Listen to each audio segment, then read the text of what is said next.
Welcome to Meet the Author, where you can join in on insightful conversations with best-selling and award-winning indie published authors. Your hosts today are Rob and Joan, who themselves are indie published authors, book publicists, and paranormal investigators with Tampa Bay Spirits, based in Tampa Bay, Florida. Thanks for dropping by. And now, on with the show. Hi, I'm Rob. And I'm Joan. I'm glad that you're here, whether you're watching us live or listening to us later or watching us later on. We're glad you chose to tune in to our show. And welcome to Magnolia Bluff. This is the 2023 Reveal Part 2 with the next few books in the series. Paul Hollis said, good evening, Joan and Rob. Good evening. CW is in the house. CW says, howdy, Rob and Joan. Joe Conjul says, hello, Rob and Joan and the rest of the Magnolia Bluff residents. There you go. Hello, everybody. Welcome aboard, however you're watching tonight. Want to tell everybody about the Voice of Indie podcast immediately following our show on Blog Talk Radio. At the end of our show, there's a little video that'll tell you exactly how to get over to that podcast. Tonight's author on their show is Andrew McGregor. He plays the accordion, the duduk, and he's a bagpipe player. So he's very skilled at that, I understand. So it should be a very interesting show. I wonder if he's going to perform. At any rate, so right after our show, head on over to Voice of Indie. This Saturday, episode Rewind is going to be Princess Amina. She wrote a book about Martin Luther King Jr. It's called Preserving the Legacy of a Civil Rights Hero. And it's really an insightful interview. Yeah. That's Saturday at 5:30 p.m. It's replaying right here where you're watching and listening right now.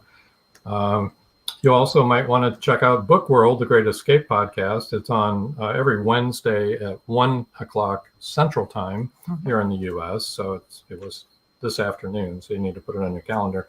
On YouTube, you can watch it at CJ Peterson. Next Wednesday, our guest will be author Katina Noble. She's a multi-genre author. She's the author of Everest Base Camp and Everest Base Camp Close Call and Finding Evie.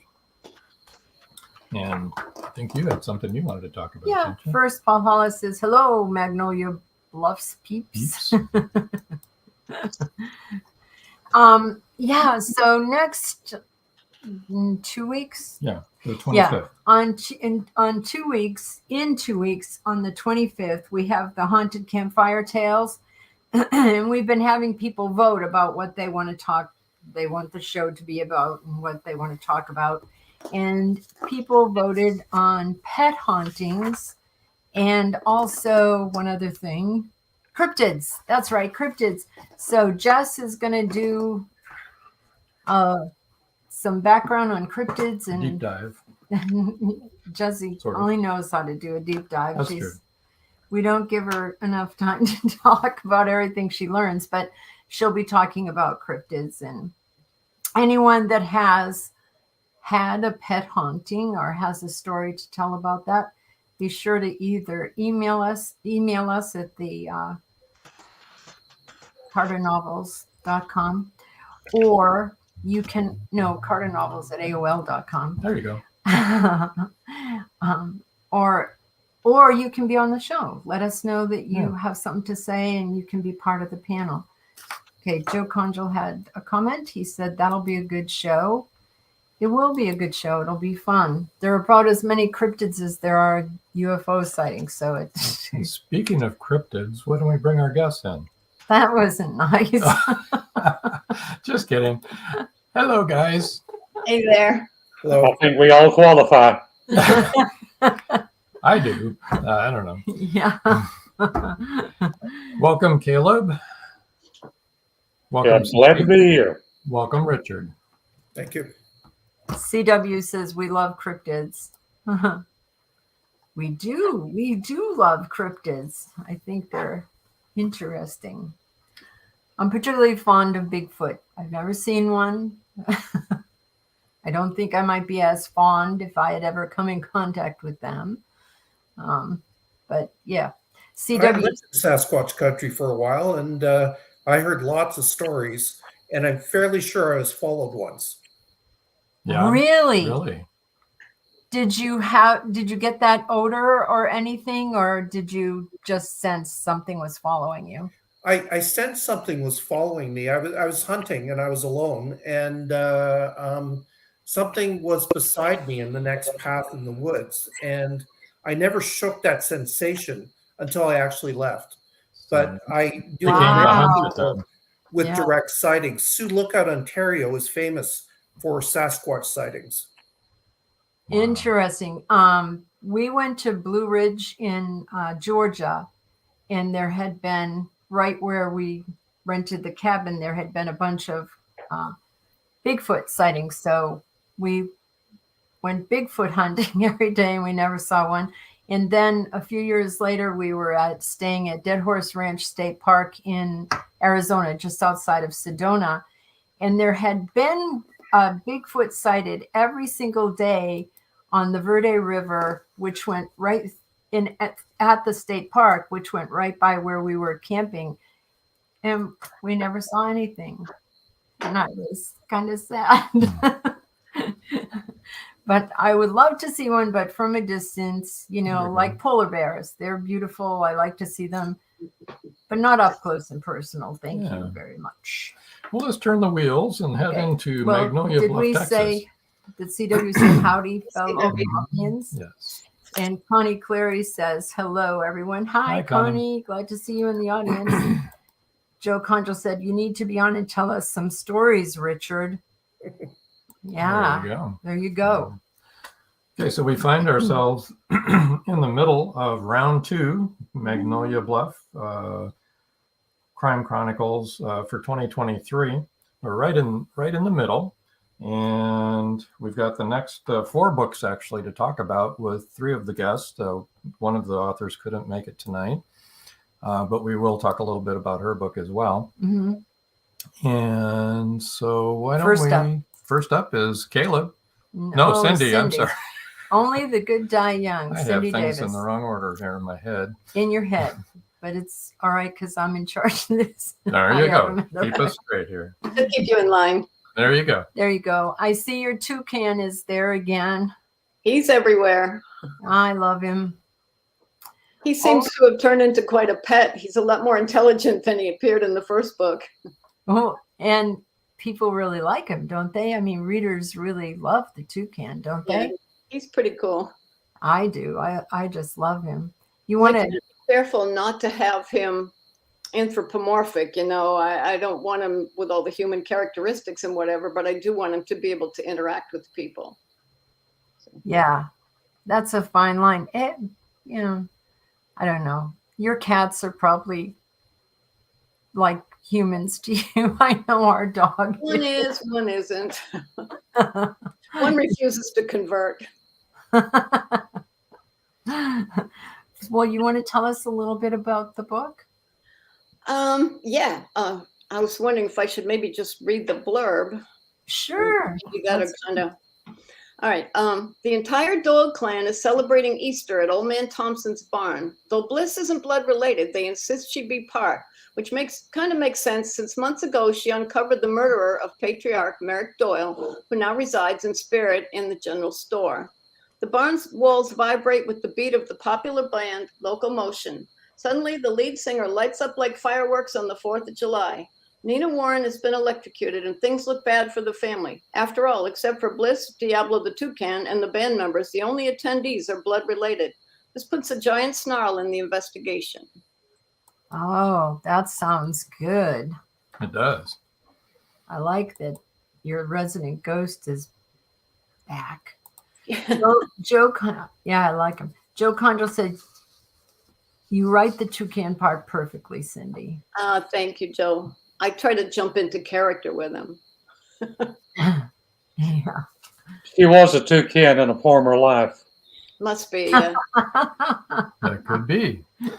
CW said the book is good. Thank you. I appreciate it. I'm They're sure. so fun to write because you can put your personality into a lot of the quirky things that happen. I'm not stuck with being serious about a murder. That's pretty good, right? Exactly. We're having fun creating names for new characters in Magnolia Bluff. So how do you do it? Do you think of a name and see if it fits the person that you're writing? Actually, we think of the person and then have the name fit the person. Yeah. How about you? How about you? How do you do it? Pretty much the same way. I'll look at a list of names that I kind of like the sound of, and if they don't fit that character, then they go in for the next book. Yeah.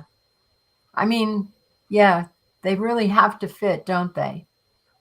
Well, you can't have I don't know. You could have names opposite their personalities too. That'll work all right. Yeah, it would. If you could. Yep. And sometimes we name them after people we know. Oh, I never do that. We do. Like Rachel? Like Rachel. Well, that was after our dog. But yeah, we actually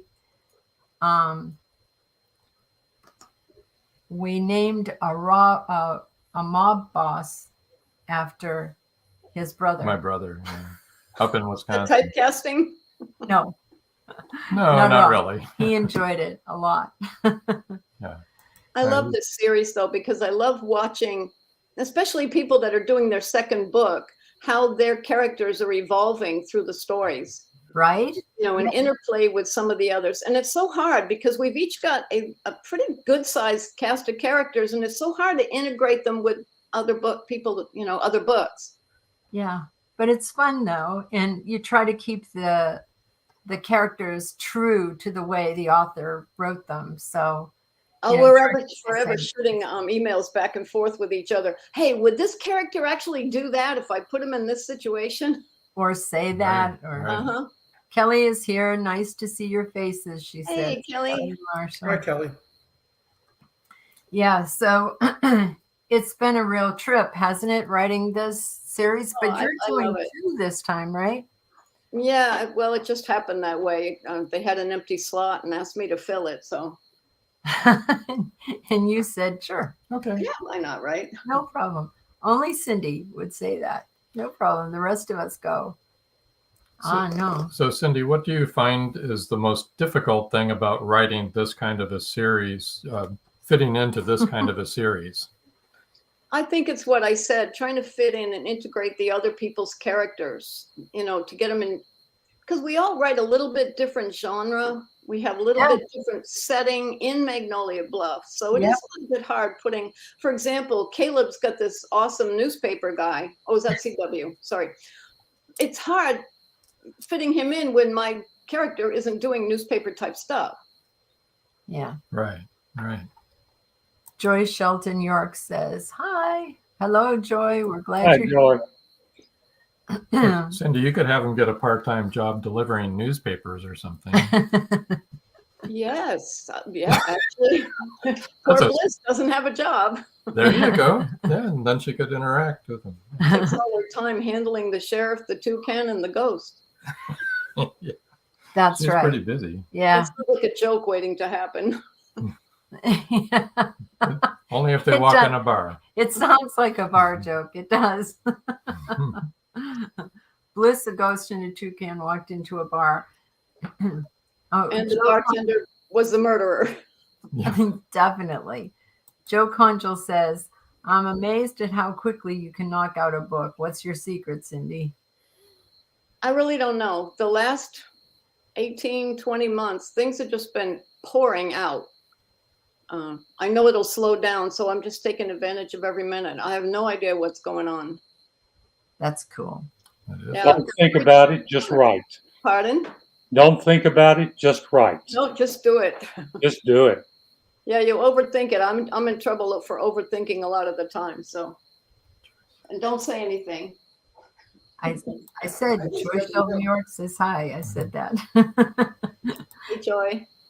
And Kelly Marshall says, it was funny. I'm not sure what you were referring to, Kelly, but I'm sure that it was. It must have been. Yeah, or she wouldn't have said that. Yeah, so this book is out already and people can buy it. And let me put that up again. Oh, the toucan. She thinks the toucan is funny. Oh. The toucan is funny. I like him. Well, his responses to some of the situations is kind of humorous sometimes. Yes. Yes. And this is your cover again. Only the Good Die Young. Correct. And did Rick do that cover again? He did. It's really cute. Is that an Easter basket and Easter eggs? It is. Cool. The book takes place during the Easter celebration. It seemed all right. Oh, Okay, cool. We had to take the rabbit out of the basket and put the toucan in. Toucan works better. He does much better. He's pretty cute. And where can people find your book? They can find it on Amazon, of course. My website, I suppose, but it directly goes through Amazon anyway. Yeah, that's where you have to purchase it anyhow. Yeah. It's Cindy's website is cindydavisauthor.com, and that's CINDYDAVIS for those of you that are listening. And Cindy's email is cindydavisauthor46@gmail.com. So that's easy, but that's where you can get in touch with her. When we do our book giveaway now, All right. as long as we got your email up, you want to tell them about your giveaway? I would like to give away 3 ebooks. So the first people that email will be the winner of this book that we're talking about right now. Correct. Only the Good Die Young. And if you're listening and you don't know anything about the Magnolia Bluff series, though I can't imagine who that would be, but we do have people listening all over the world. Cindy, could you explain about the series a little bit? The Magnolia Bluff series? Well, it's, I think, 12 authors now. Is that right, guys? Yeah. We decided to get together and write a mystery series, each person writing their own book, using some of their own characters, and then a group of characters set in the town of Magnolia Bluff, which is in the hill country of Texas. Yeah. So you really get a perspective of that town that you wouldn't normally get because you're getting 12 different perspectives of that same town. And that's great. And part of the good thing, too, is, like I said, we're all writing a little bit different genres. So we're all showing readers different parts of the town or different combinations of it, even though, we're using the coffee shops and things like that in common. Right, right. The flower B&B, things like that. Yeah. And we are introducing a new area, too. So, yippee. Area 47 or something? Yeah, there you go.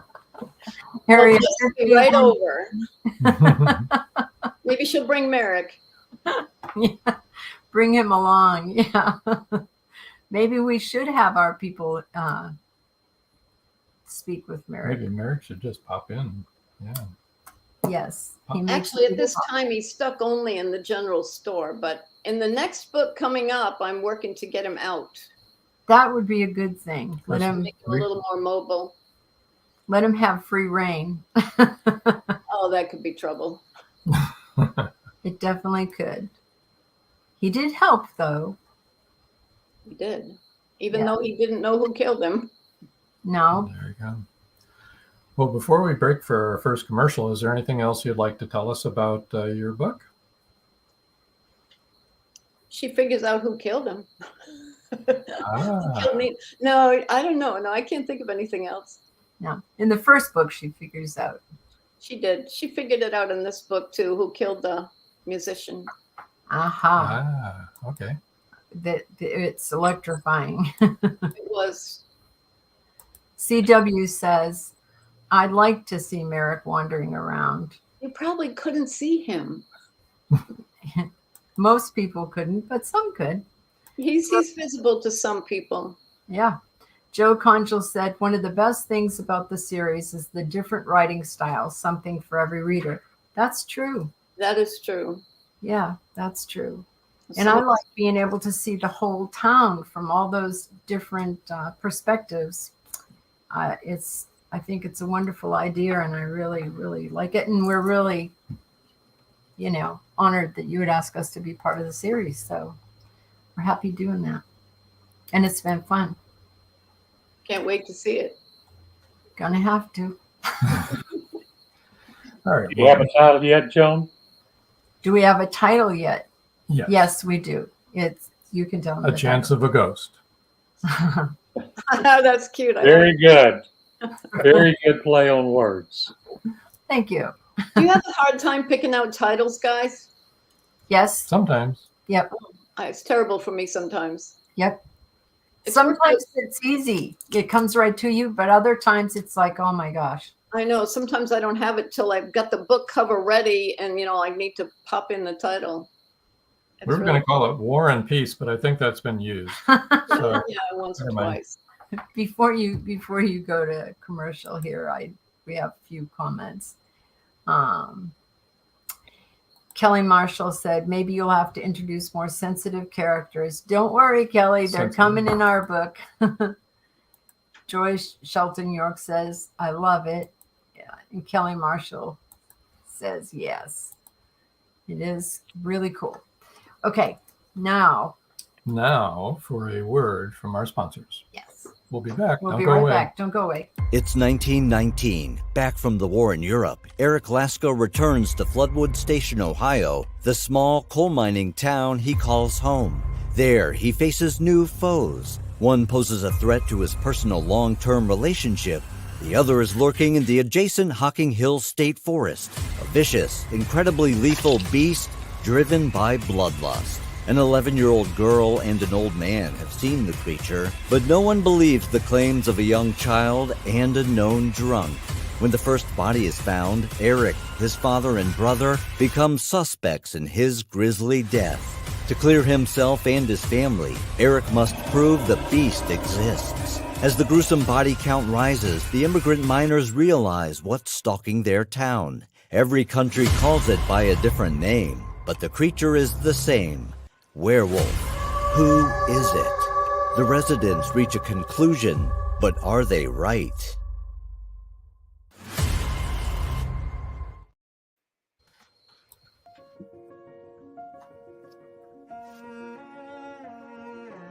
Mystery hovers in the Magnolia Bluff Public Library. It has nothing to do with the hundreds of suspense novels on its shelves. Caroline McCluskey is the librarian. She finds a crimson hat and a black and white poodle puppy. They belong to Esther Williams. Esther is missing. The police can't find her. Neither can the FBI. Esther's only hope is a ring of 3 women investigators who form the Round Table. The Round Table has already solved one mystery in town, but this time, a woman's life is at stake. The Doggone Diamond Dilemma is now available on Amazon. The clock is ticking. Can Gracie uncover the truth? Philip Pliant is the wealthy opportunist plastics dealer and CEO of Pliant Industries. He's also a master thief, creating a pervasive threat to the manufacturing infrastructure in the Caribbean islands markets. With the cartel as his stealth client, the naive city leaders have been seduced, enabling the production of more than 3-dimensional building materials. The expected profits are monstrous. Is the art group, now led by Gracie and the family heirs, strong enough to win against this predator? Can JJ's cats act on the root cause analysis in time? Will Gracie be able to squash Pliant and the cartels? Gracie never considered their lives would hang in the balance. The clock is ticking. 5, 4, 3.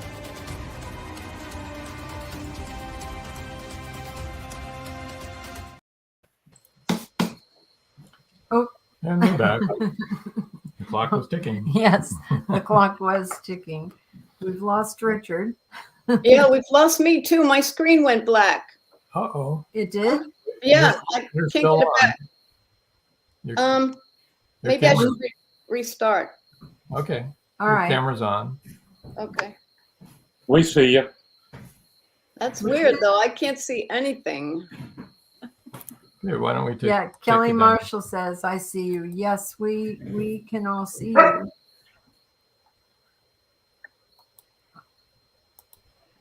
Okay. Okay.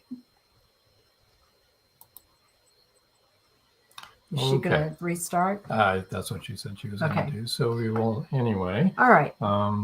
Wanted to mention the next book out is May 20th, and that's K.D. McNiven's book, Who Killed Lily Payne? Who Killed Lily Payne? Yep. Yep. And that'll be May 20th. That's book 13.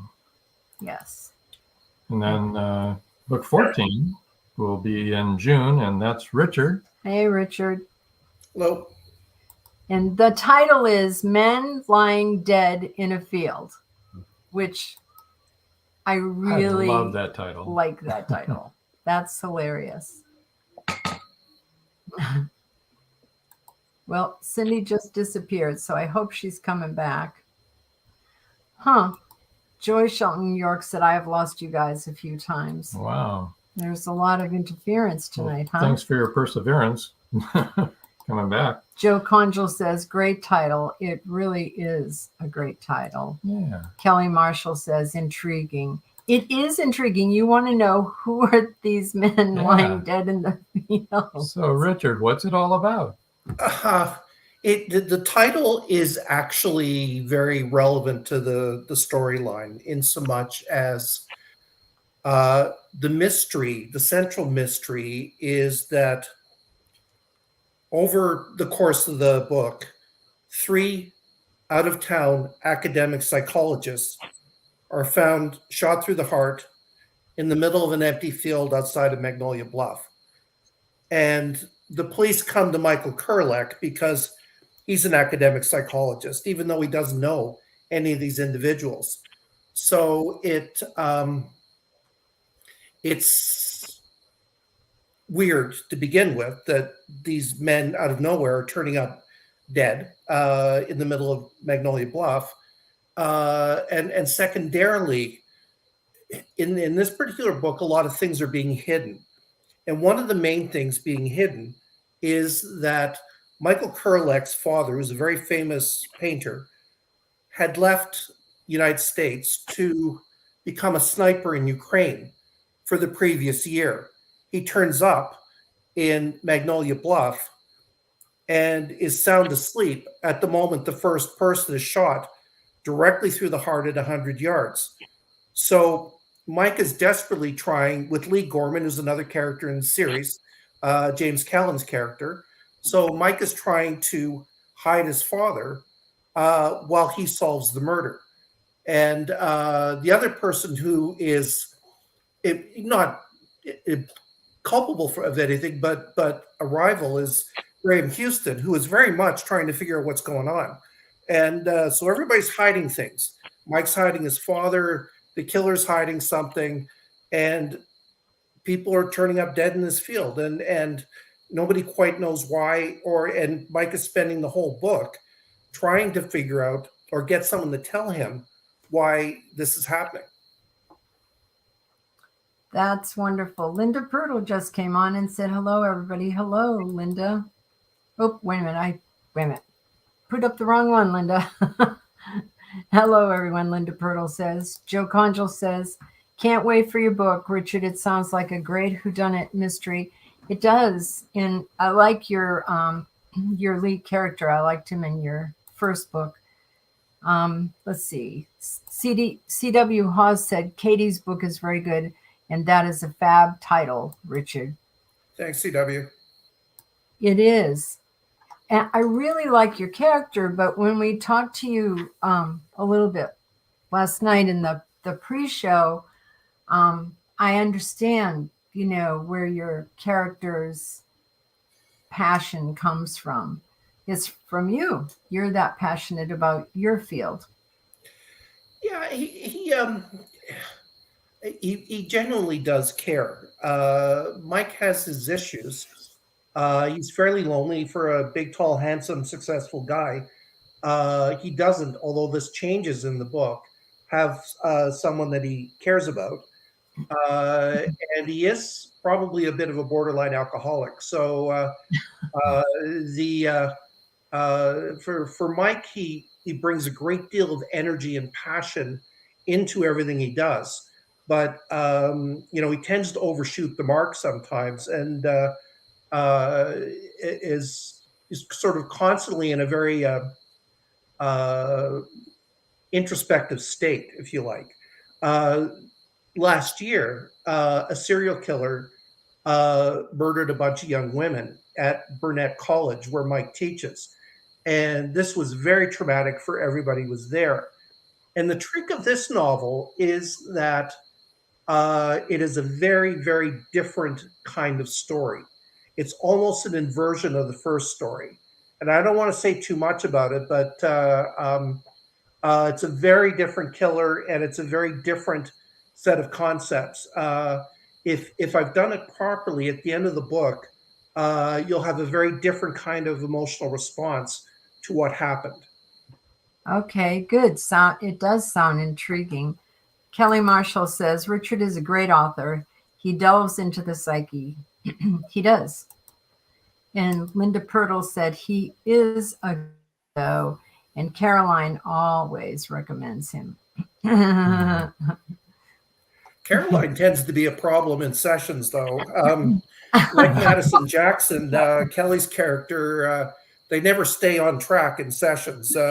Mike is so determined to do the session with them, but they're always trying to comment on the murder at hand. And in this current one, Carolyn suddenly decides she wants to lay down on his couch and have a blanket put over her and solve, sort of free associate on the murder. And he keeps wanting to get back to her issues.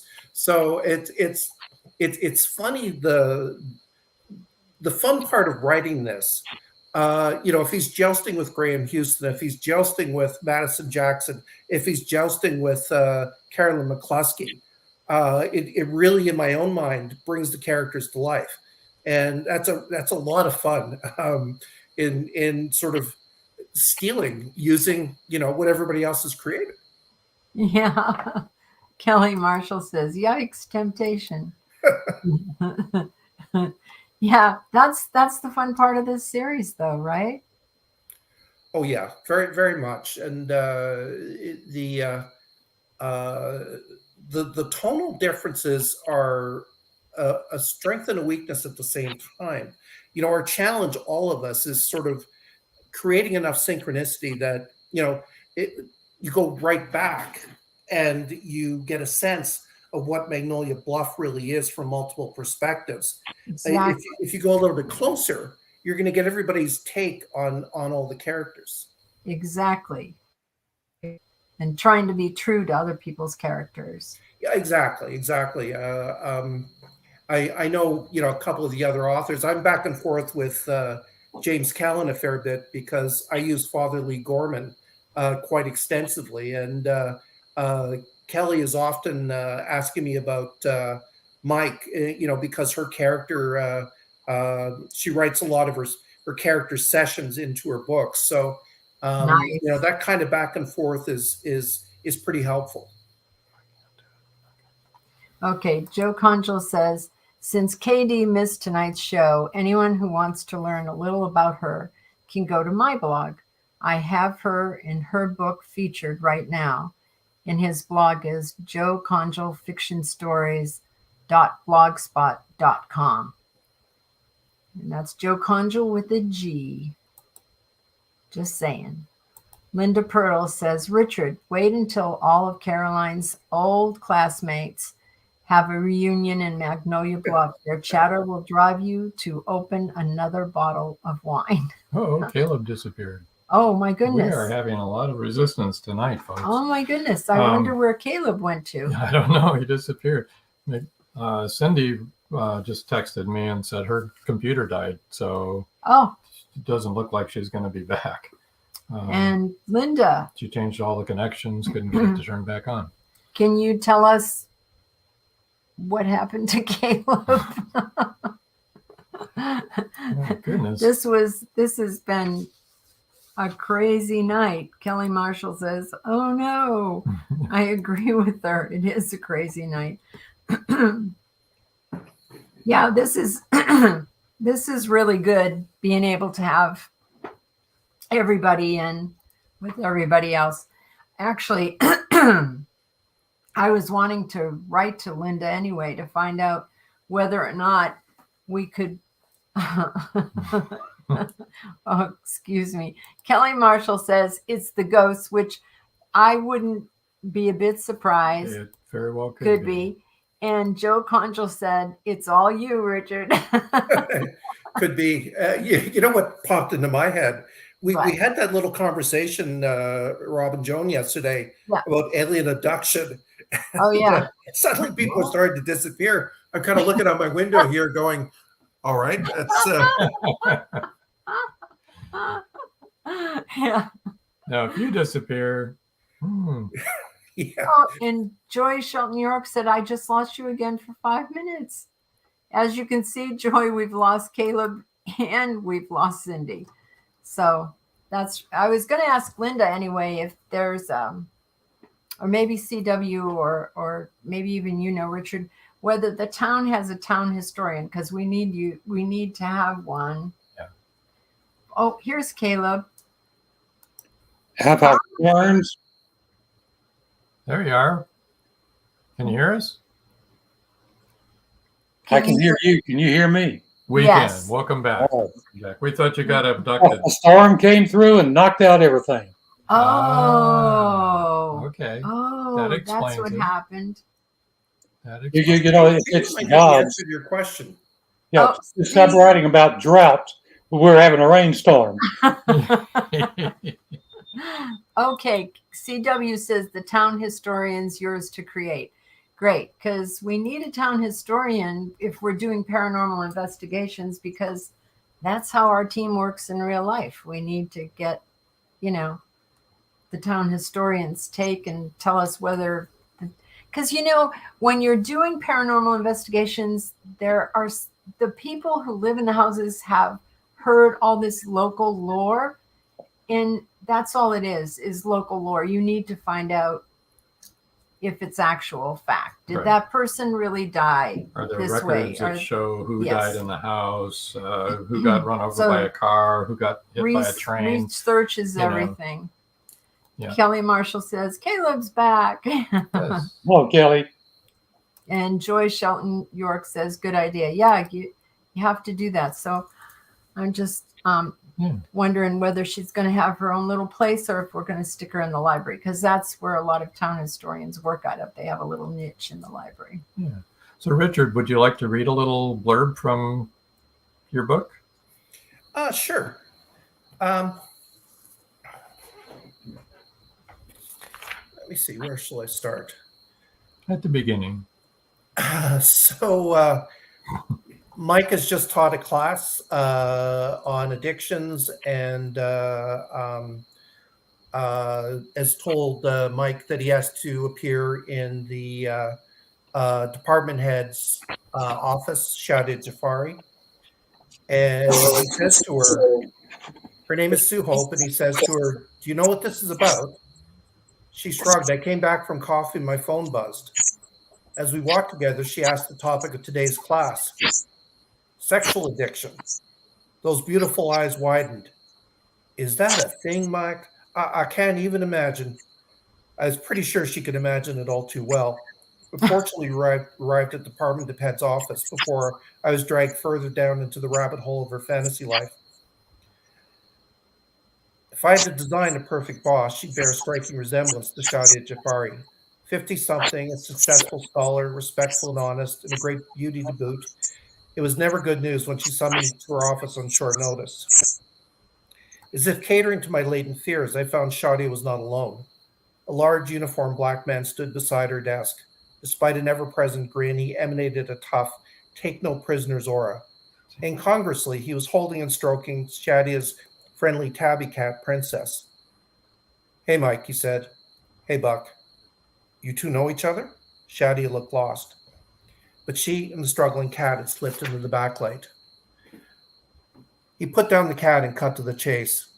We found the body of an older man this morning about 100 yards behind Jack Rice's cabin. I must have turned white.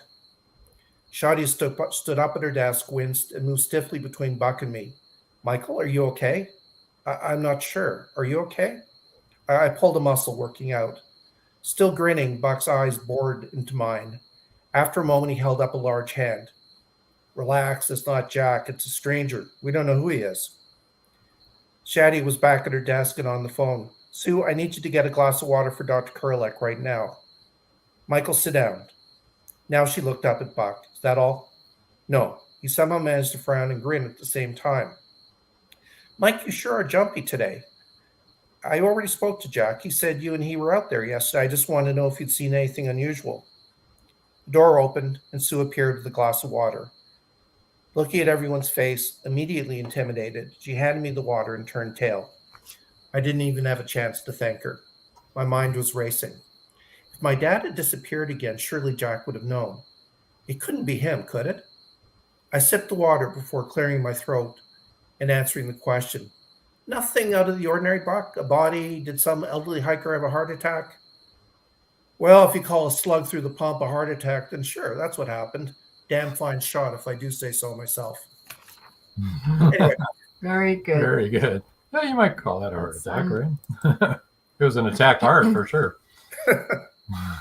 Sorry about all that background noise there. I'm not quite sure what noises are. Those are what's causing that, but I think maybe it's the storm in your area there, Caleb. Could be.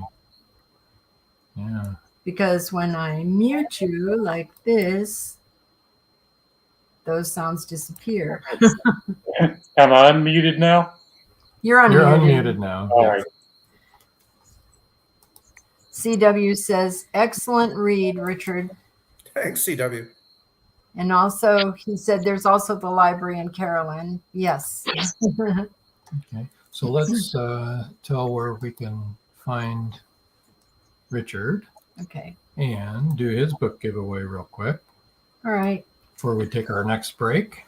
Did we ever give out KD McNiven's information? We should do that too. But we'll do Richard right now.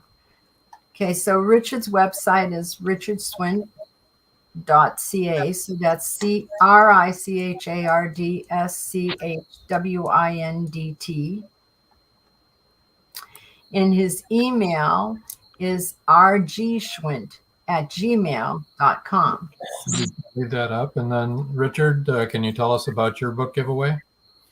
Yeah, it's essentially the same as Cindy's in so much as I will send 3 hard copies.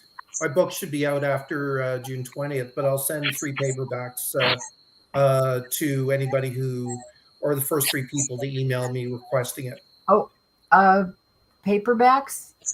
Yeah. Oh, well, we have a global audience, right?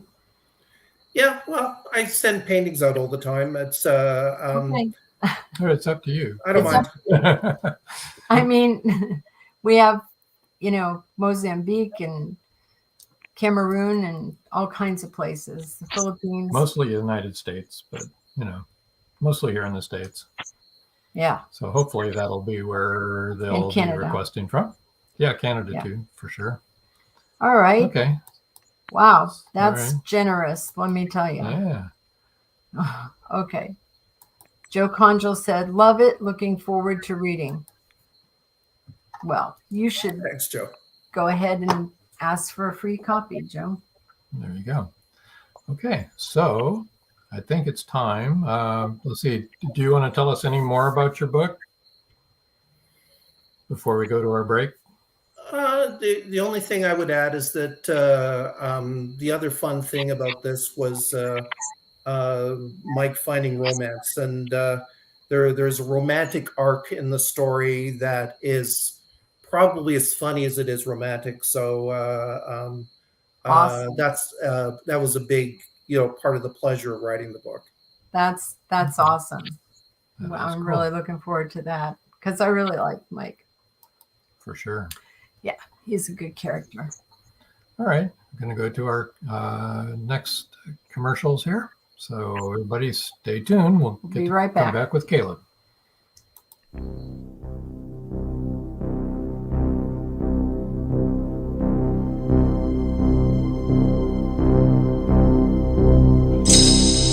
First, there was Siren Song, then Siren Song 2. Now comes The Siren Hunter, a continuing saga about Angie Holland and her never-ending battle with the mythological denizens that are not even supposed to exist. Is The Siren Hunter a conclusion to the undersea horror? Only the sirens know for sure. The Siren Hunter, now available on Amazon, Barnes & Noble, and many other bookseller websites. Or contact this podcast. The trilogy is complete.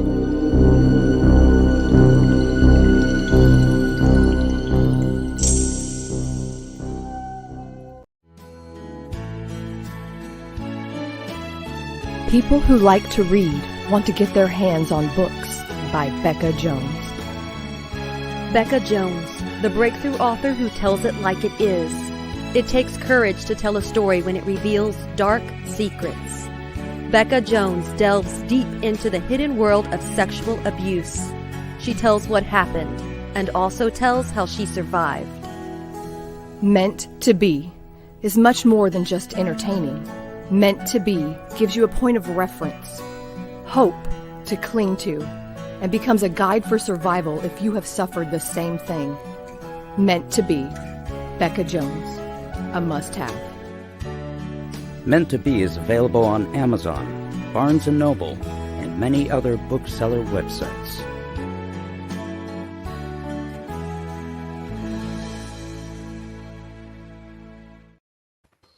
And we're back. Whew. Boy, I'm telling you, could things be any more confusing than they have been tonight?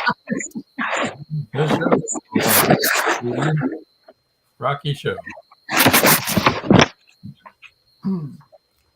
So, Caleb, how are you doing? I'm always doing well. That's good. I'm really glad. So, Caleb, you have book number 15 coming out, Death in the Absence of Rain, and that's going to be published on July 20th, hopefully, right? July 20th. Okay. Is that available for pre-order yet? I've just finished sending everything off to the formatter. Oh, okay. So it's behind me now. There you go. Oh, so that's always good, isn't it? Yeah. Kind of like, that's done. No, it's like, what did I leave out? Oh, what did I miss up? Right. What hole did I leave that I couldn't find? I forgot know. this one thing. And then when, even though it's been edited and beta read and you've gone over it a million times, there are always typos and words that are wrong. And you're like, oh my gosh. It's enough to drive you crazy. And maybe that's why we're in this business. We're all a little crazy. There you go. We were all a little crazy to begin with. So and in fact, to show you how crazy, it seems like with Cindy's book and Linda's book and my book, everybody delves a little bit in paranormal. And in fact, I've got a real paranormal element in Death in the Absence of Rain. Good. And I don't even regard it as paranormal. The paranormal character is just a character. You know, people can see him. They know he exists. They're not sure where he came from. They don't know where he's going. But only Houston, my main character, my newspaper man, sits down to talk to him. But he's just like any other character. That's cool. Let me ask you this without giving away too much. Can I just ask if it's a character that's been there since the beginning, though not seen? No. Well, yes and no. Okay, someone that's been referred to. Yeah, I'll tell you a little bit about the background to explain that. In spite of the lightning strike that just took me off the air a while ago, I live in Texas, and in Texas we know a lot about long, hot summers and droughts and days with the absence of rain. In fact, back when I was at Southern Living magazine, I did a magazine piece way out in West Texas on a little town called Presidio. And in those days, Presidio and Needles, California battled day after day to see which town was the hottest. Everybody wanted to be the hottest town. I mean, temperatures 109 to 115 was not out of the question. And I went into a Presidio and stopped at a service station, asked the little old man, I said, how much rain do you get out here a year? He said, we get 12 inches. I said, that's not very much rain, is it? And he said, no, but you ought to be here the day it all falls. And that was West Texas. Wow. One day of rain, 364 days without it. Wow. I know about droughts. Yeah, and floods. So we have a couple of comments for you. Love that title, Caleb, from CW. And Linda Pirtle says, Graham Houston, a.k.a. Caleb Pirtle, talks to himself, or does he really see ghosts? Only Graham knows for sure. And George Dismuke says, hello, everybody. Hey, Hey, George. George. We're really glad you can make it. Yeah. Well, during those long, hot summers, and then this was back in the 70s, I was always intrigued because when they dammed up the Rio Grande to create the big Falcon Lake outside of Del Rio, they completely sent water over a little town. Everybody knew it was coming. Everybody had packed up and left, but the little town was buried in water. And at the end of one long, hot summer, the water level had completely dropped. And all of a sudden, the ruins of the old town started rising up like a ghost from the water. The old wooden buildings, the old stone and brick buildings, and all of a sudden, it was just like a ghostly spectacle out on the other side of the water. And everybody from past and present Del Rio was frantically trying to get out to the old deserted ghost town because nobody knew what secrets had been left buried in the little town. And so in the middle of a long hot summer in Magnolia Bluff, the little town of Crystalline Flats, when they built a dam the river to build the Burnett Reservoir, had buried Crystalline Flats. The only problem was the dam broke too early. The water came too early, and not everybody got out. And there's a secret buried in the mud of Crystalline Flats that's going to completely tear apart Magnolia Bluff. Wow. And to answer Joan, yes, the paranormal character, Abel Baxter, who I refer to as the dead man, he was the secret, and only he knows what happened. Wow. Wow. That sounds great. That does. That sounds really good. Plus, so many towns were covered like that. Yeah. But they really were. Oh yeah, Lake Lanier and where we went investigating last September. Yep, in Tennessee, where the Tennessee Valley Authority. In fact, this last summer, there were a couple of places in, I think, Arizona or Utah, Nevada, that were suddenly coming back out. Lake Mead. Yeah, Lake Mead dropped Lake way Mead down. dropped way down, and all those bodies came out. Mm-hmm. Let me give some of these comments here. George Dismuke says, I'm here. Nadine is here. Becca is here. Lonnie is here. We've been eating crab cakes. Oh, way to make us jealous, George. Hi, everybody. Paul Hollis says, wow, I can't wait to read it, Caleb. Really, Paul? Right. Doesn't it sound so good? That was an incident I ran across years and years ago.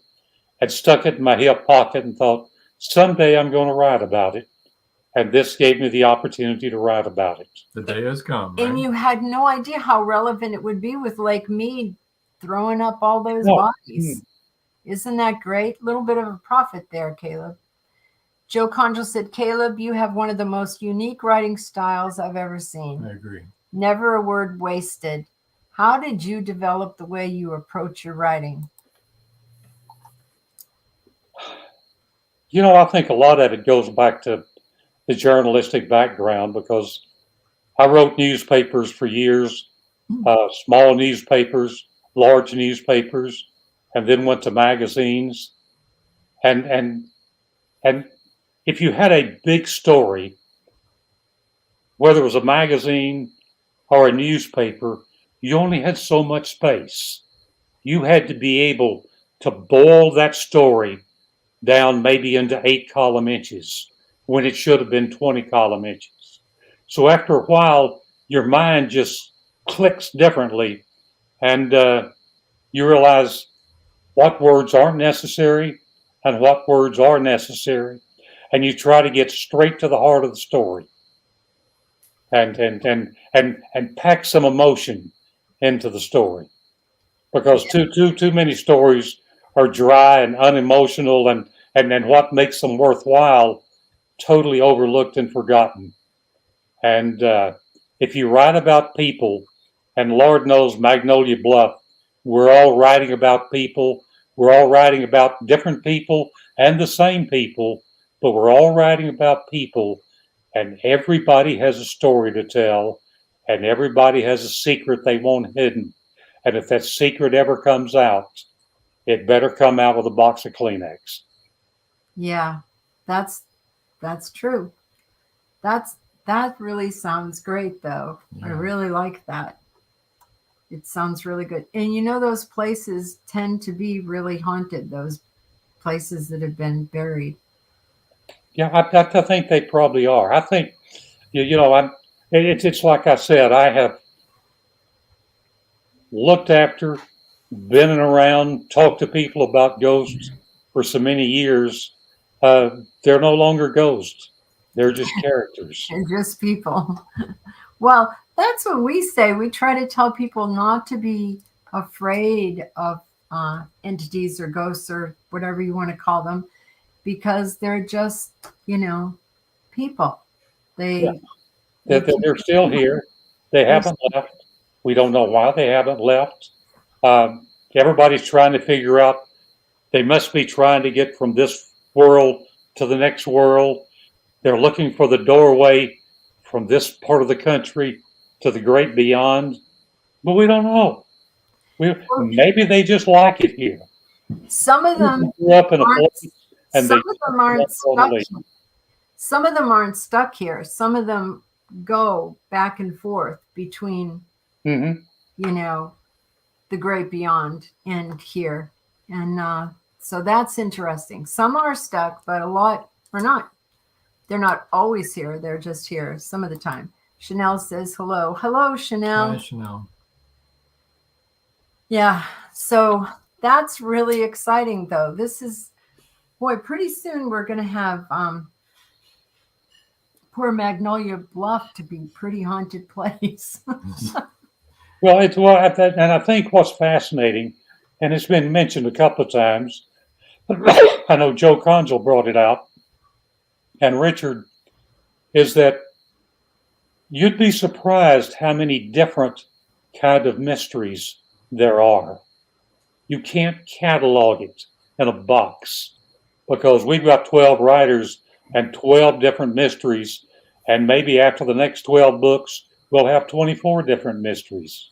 Right. Yeah. And the writing styles, I think, are what give life and essence to the stories. Cindy, for example, has a real breezy and light and lively and conversational style. Yes. It's like I've said, it's like she's sipping a margarita across the table in Key West, Florida, and telling you the story. Yeah. And what makes it important is the emotion and the excitement she has in telling that story. And Richard, I study Richard's work because of his point of view. Yeah. I mean, he crawls deep into people's psyche, yeah, and lets them see things that we don't see and would never see if we didn't read Richard Schwindt. And that's one of those elements that I strive for. And everybody who writes in the series, everybody who writes has their own way of doing things, and we can all learn a little bit from everybody we read. In fact, I think one of the great problems I have in life is I no longer read for entertainment. Every time I pick up a work of fiction, I'm reading a textbook. How did he do this? Why did she do that? How did they piece that story together? Where did this come from? And after a while, I'm through with the book, and I've got pages of notes, and I can't tell you what the plot was. And that's my loss. But you still enjoy it. Yeah. I like, that's one of the reasons I really like our show, which, sorry, but I do like our show because I like talking with all of the authors, and I like hearing what your journeys have been and what your perspective is, and, how you got here and why you do the things that you do. And also, it's amazing to me how much we are alike in a lot of ways, that our characters are living people to us. They're real people, and they kind of direct the storyline. And, that, I think that surprised me the most when I first started writing, was I wasn't in charge. I thought I would be. I think one of the interesting things, I was at a writers' conference and made a presentation and was talking about a story I was going to write. And someone from the audience asked, well, aren't you afraid somebody's going to steal your story? And then the answer is simple. They can't. I can give 10 writers the same plot, and you'll wind up with 10 completely different stories. They may be romance, they may be mysteries, they may be science fiction. The plot point may be the same, but the stories are all totally different. Right. That's fascinating about this game. The Bible says there's nothing new under the sun, and that is the truth, man. There is nothing new under the sun. Joe Conjal said something that I really agree with. He said you had somewhat of a ghostly feel in Eulogy in Black and White, no doubt with about Houston and his turmoil. It was that ghostly feel. Yeah, because he had never been able to leave his soldier buddy behind. That's who I thought you were talking about. I thought that's who we were going to see was a real, but it isn't.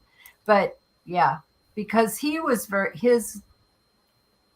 his buddy that he couldn't leave behind was, for me, a real character in your book. He was. In fact, he was the character around which the plot ultimately revolved. Exactly. And so he was a very important part of the story. So, yeah, and if you haven't read it, you should. You should also read Richard's first book.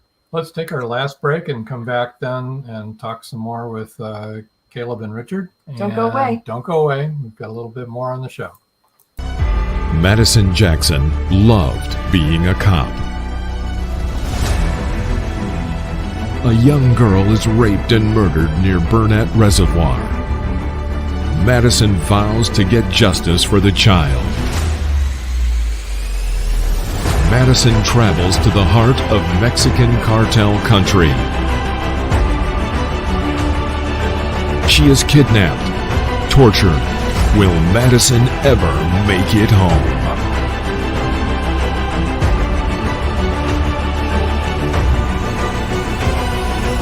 Justice by Kelly Marshall, only at Amazon.com.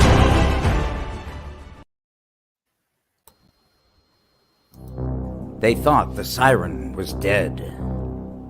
In the novel Siren Song by author George Dismukes, James Harmon shot her twice. Several people saw her dead body sinking slowly into the abyss. But now, in Siren Song 2, evidence suggests that she may still be alive. She killed that boatload of people. It was her! And she's just getting started! Angie, that's impossible. The cold chill up my spine tells me it's not impossible. We've got to start all over again. And this time, do it right. Siren Song 2. The story continues. Available on Amazon, Barnes & Noble, and many other bookseller websites. Get your copy today. And we're back. We're back. I hope Kelly stuck around long enough to see her own commercial. It's a good one. Yeah, isn't it? It's really good. Caleb's website is calebandlindapirtle.com, and that's CalebandLindapirtle. That's Caleb's website, and his email is calebpirtle2@gmail.com. And do you want to tell them about your book giveaway, Caleb?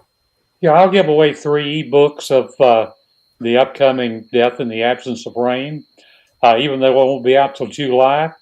The first 3 who email me, I will get back in touch with you and let you know that the first 3 books I can get in the on the internet will be headed their way.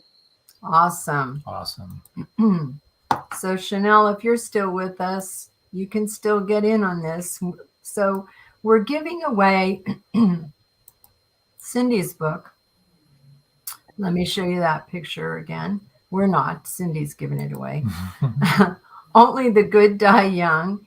And that's Cindy Davis Author 46@gmail.com. And then next, you know what? Next we have to do. Well, actually, I was going to do Who Killed Lily Payne? And that's not going to be Cindy's email. That's going to be Katie's email. But we don't. Right here. Right there. And it's the next one. Okay. You want to read that? KD McNiven's email is k@thefarm@gmail.com.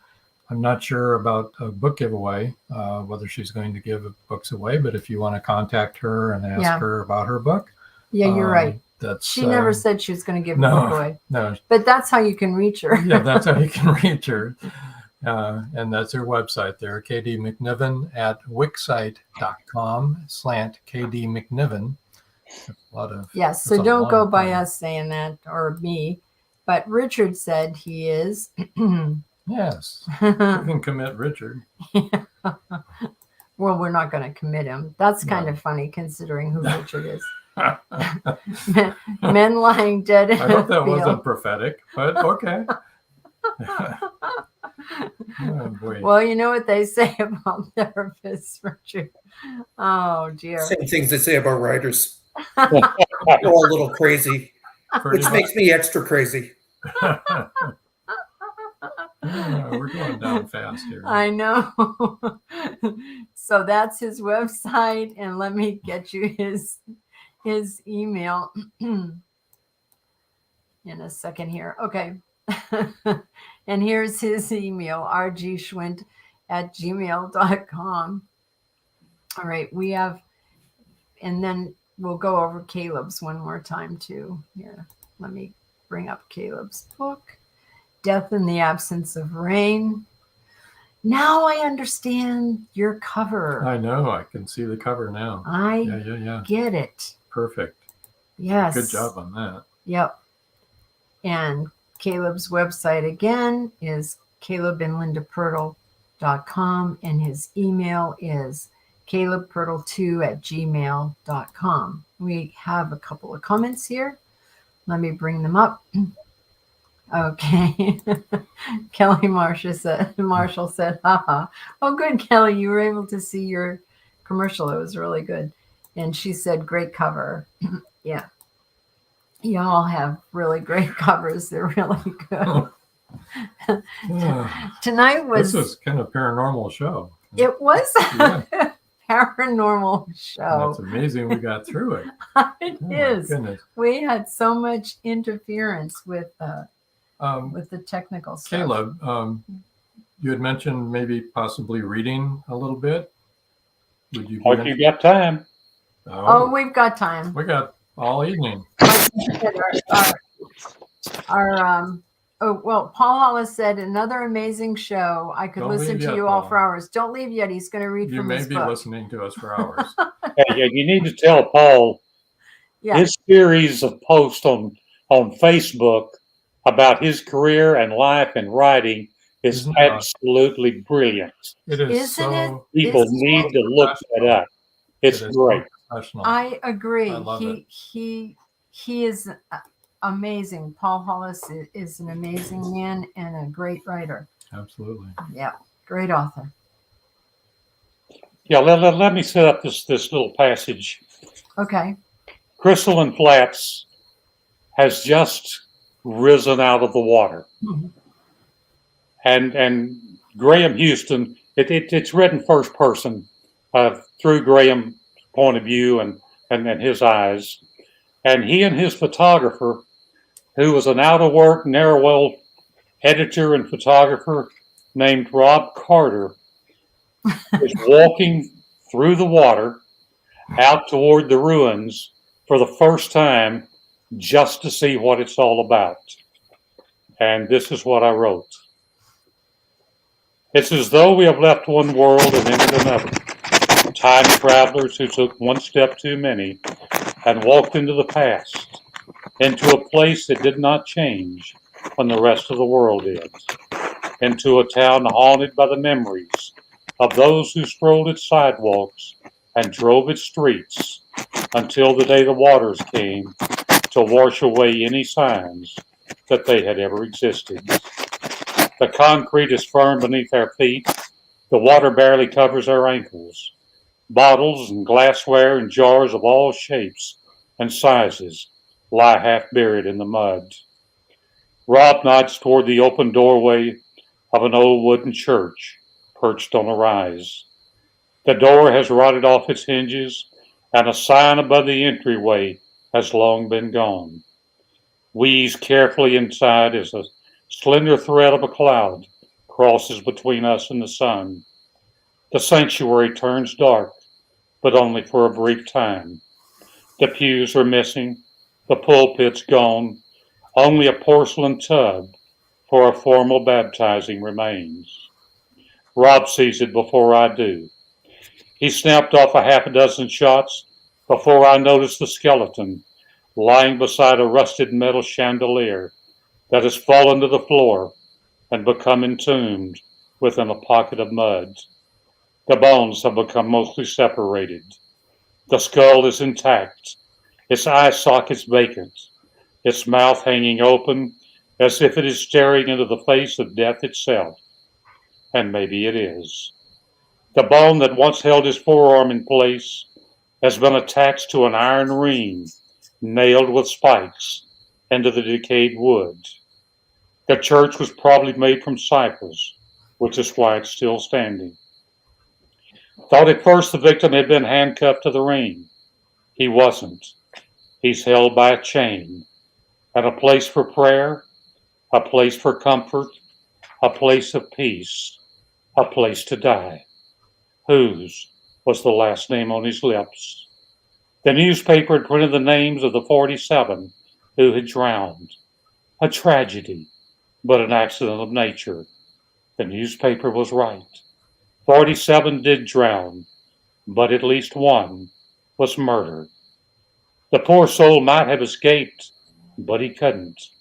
He lay, then knelt and waited for the end time. As the rising water crept up the street, through the front door, across the floor, moving closer and closer, higher and higher, and finally washing into his mouth and down into his lungs. Moments of agony, moments of dread, moments of fear, moments passing too quickly, but a long time to wait on death. Wow. Whoa. That's very powerful, Caleb. It was really Amazing. powerful. Powerful. And that's the way it was. Wow. Joe Conjal says, great reading, Caleb. Rob, you're famous. Yes. I want to see a camera strapped around your neck next Wednesday night. And he's a ne'er-do-well. Oh, obviously. Obviously. Most really good people are. What can I tell you? Oh, and Paul Hollis said he's still here. And oh, thank you, Caleb. And then he said, very intriguing. I'm hooked. Awesome read. And Kelly Marshall said, oh my gosh, great word. Powerful. It was really, that, that's what I was talking about in the pre-show yesterday, is when someone writes and you're present, you're there, you're seeing that. I mean, the whole water coming in, and I mean, that was terrifying, and then going into his mouth and down into his lungs. And, and Richard, when you're talking to your people as Michael, you're right there with them. It's really great. Totally. Well, Graham Houston says that Dr. Michael Karalik is the only man in Magnolia Bluff that everybody's afraid of. Because when he walks into the room, they're convinced he's there for one reason, and that's to probe the deep, dark, hidden recesses of their mind and see what secrets they're trying to hide. Well, Caleb, there's a short scene between Graham and Michael in the new book, and where they're very much jousting. I think you'll get a kick out of it when you read it. Yeah. But I've had some really good friends who are psychologists, and that's the way people feel. You probably don't realize it, but that's the way people feel when you walk into a room. Lord, what's he going to find out about me that I wished he didn't? What am I giving away? That's I'm interesting. going to guard everything I say, because he's going to pounce on it. There's a bit of a joke in my own field that we only do that kind of stuff for money.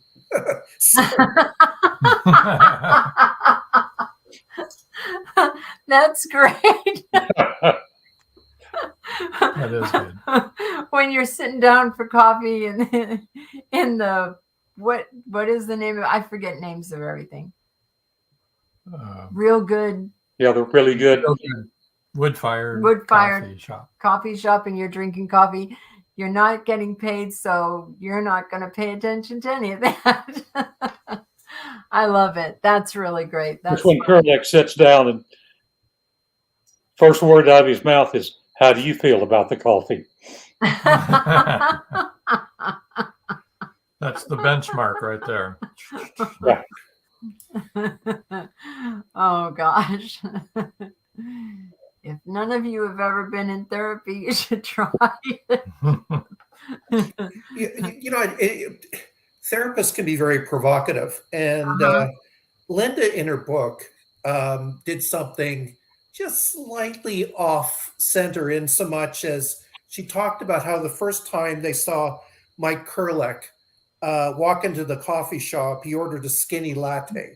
And for such a big macho guy, that was such a ridiculous thing to do. So I had to add a scene in the new book where he talks about messing with people in the coffee shop the first time he met them by ordering the most ridiculous coffee ever and then pouring it down the first sewer that he saw. Linda may want to extract some vengeance in her next book, but there is a provocative quality that therapists can have, and if it extends outside the consulting room, it can be problematic, to say the least. Well, and Magnolia Bluff is a pretty perfect example It's not who you are that counts. It's what people think you are. That's the pervading reality. Mm-hmm. Linda Pirtle said Michael needs to use that line in your next book, Richard. That's really funny. Yeah, and I guess really the other thing is who the characters want other people to think they are. You know what I mean? Mm-hmm. Yeah, how they want everyone to see them. Yeah, because everybody's hiding stuff. At the rate of the murders in Magnolia Bluff, the Chamber of Commerce has a pretty difficult job trying to convince people to come to Magnolia Bluff, I would think. People keep coming though. They do. Yeah. It's crossroads of America, I guess. Mm-hmm. Well, Cindy knows how to bring them in. Every book she has a festival. A Persimmon Festival, a Celtic Festival, a July the 4th Festival. We've got a festival in ours. Yeah, we do. The Blue Bonnet Festival. Everything's better with Blue Bonnet on it. Yeah, right? Because that's a real festival in Burnett, actually. So we made it a Magnolia Bluff Festival. Because I liked that idea of all the festivals. I thought that was hilarious. Everybody has to wear blue so bonnets. we need to we need to touch on it just a little bit, you know.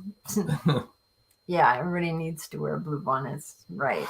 Oh boy. I know. Dun.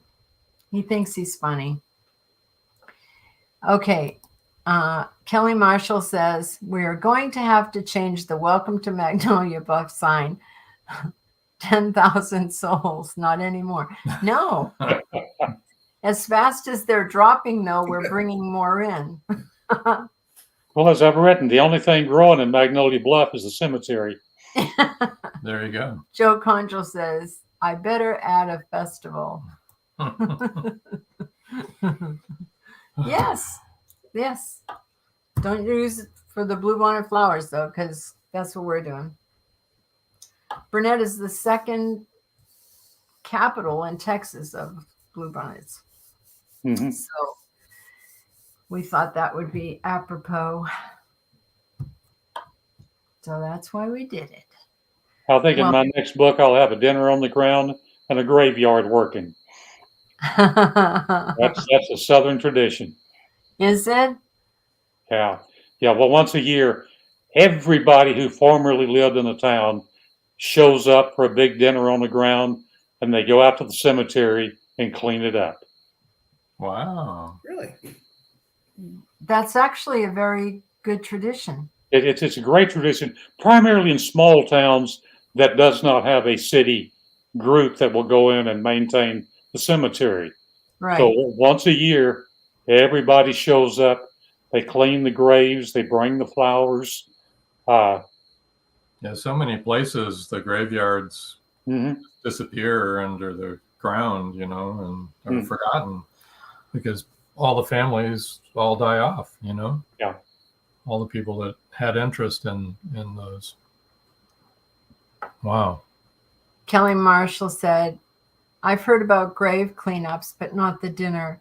Yeah, we have grave cleanups here. I know in one town over in Brandon, they've done that and just asked everybody to come out, but not the dinner either. Mm-mm. But I think it's a good idea.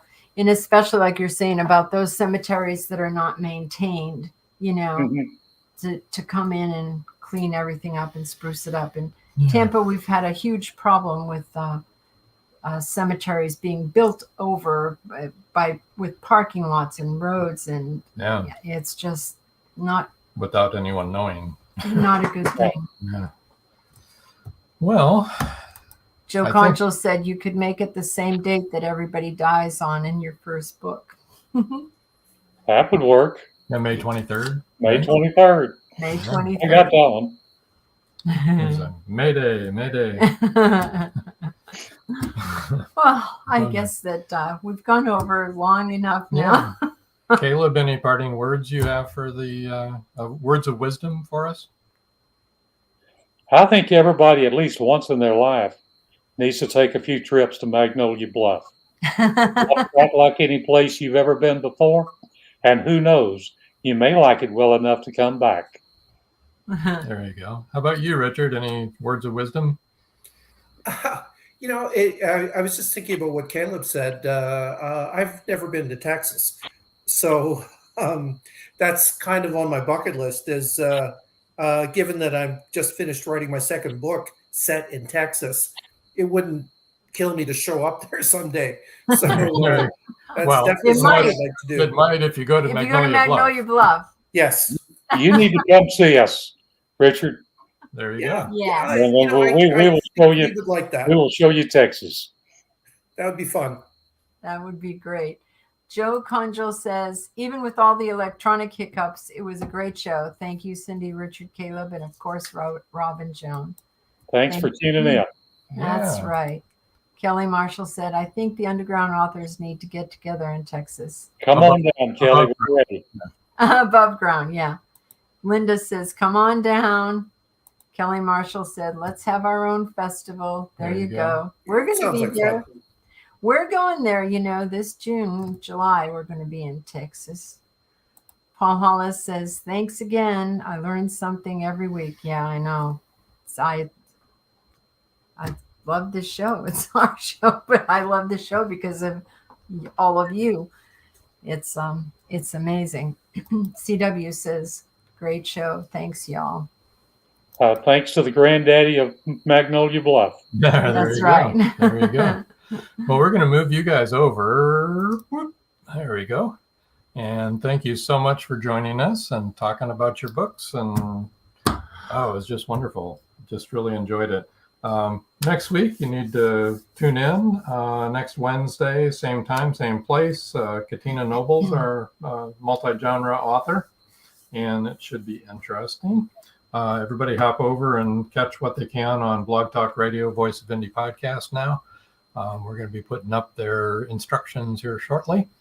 And anything you have to say, my dear? No. No, you don't? Okay. Then I guess what we should do is say until next time. That's all, folks.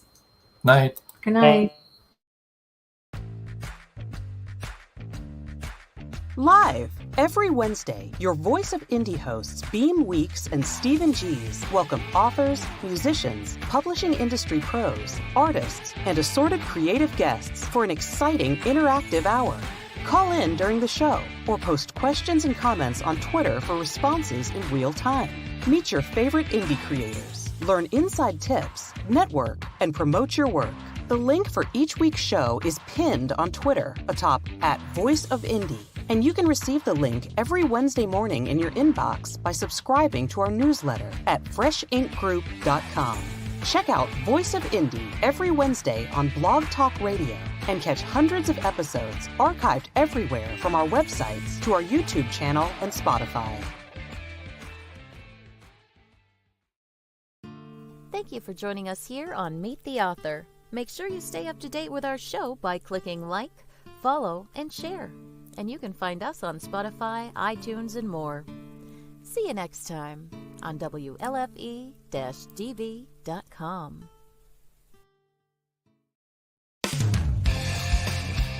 You've been listening to WLFE-DB.com, where our shows are your shows.